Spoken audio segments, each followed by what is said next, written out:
और आप यकीन करें कि सरगोदा जिला इस तरह तैयारी कर रहा है कि जैसे अपने कायद को बड़ी उदासी से मिलने के लिए वो लोग जा रहे हैं। यहाँ से पूरा जिला और जितनी 10 पीपीज हैं और 5 एमएनए के हल्के हैं उनमें भरपूर तैयारी है। और आप अंदाजा करें कि आपको पता चलेगा कि जब लोग 21 तारीख को निकलेंगे और ये एक बड़ा जमे गफीर होगा इंशाअल्लाह ताला। आपको हर तरफ नवाज शरीफ के वर्कर ही नजर आएंगे और इसलिए आएंगे कि अब उम्मीद है कि अब इस मुल्क का सहारा सिर्फ नवाज शरीफ है।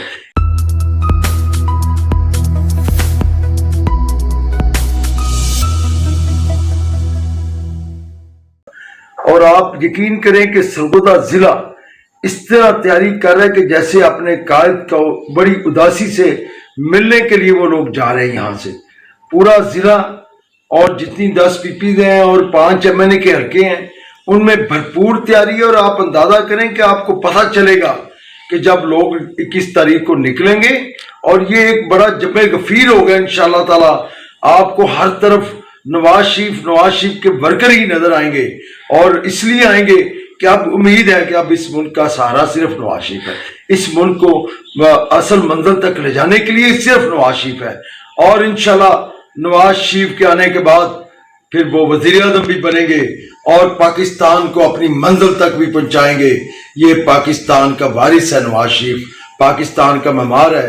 और आज नौजवान, आज के बुकला, आज के किसान, आज के इंडस्ट्रियल लोग, आज के बिजनेसमैन लोग सब इस बात के मुंतजिर हैं कि खुदारा एक ऐसा शख्स आए जो इस मुल्क को चला सके।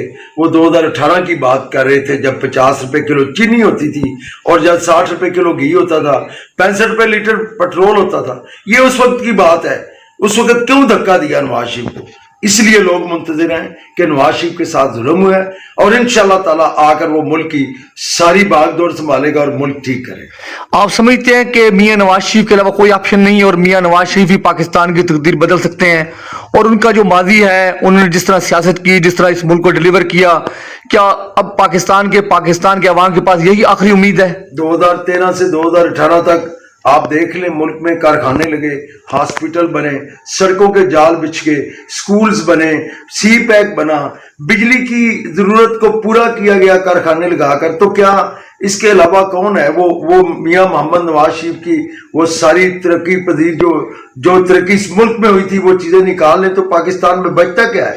सर, नवाज शरीफ जो है इस मुल्क के लिए जरूरी है। पाकिस्तान में इस वक्त सियासी अफरा तफरी या सियासी अदम इस्तेकाम है, उसके ऊपर मुस्लिम लीग कैसे काबू पाएगी? कौन सी सियासी अफरा तफरी है? एक तबका ऐसा है जिसने पाक फौज के खिलाफ